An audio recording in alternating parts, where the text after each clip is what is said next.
has plans for me. James was only making this up, but Gordon believed him. What plans? Wait and see. Oh dear, he thought. Now what'll I do? Thomas was shunting shining new coaches. Good morning, James. Are those coaches for me? Asked James hopefully. No, these are for Gordon's Express. I'll fetch your freight cars next. But James was going to play it on the other engine. Actually, Thomas, I'm taking the coaches. Sir Topham Hatt asked me to tell you. What about the cars? Asked Thomas. Give them to Gordon. Come on, Thomas, said his driver. Orders are orders. So when James's driver returned, James was coupled to the coaches and he puffed away.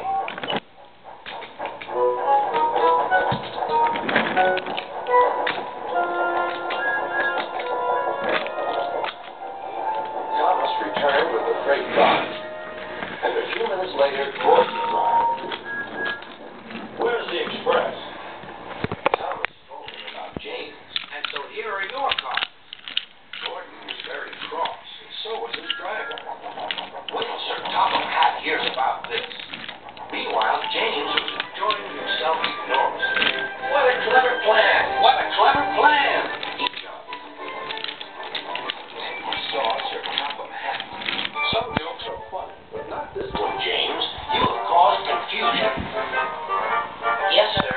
Said James. You will now stay in your shed until you are wanted. The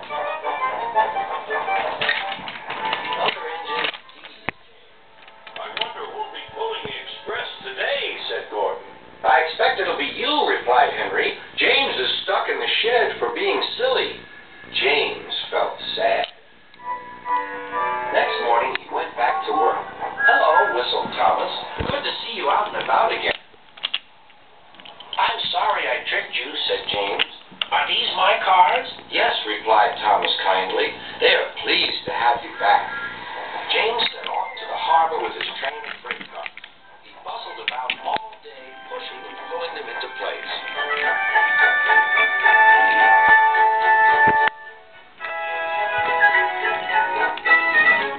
Time to go home now, James, said his driver at last. No cars or passengers, just we two. But his driver was wrong.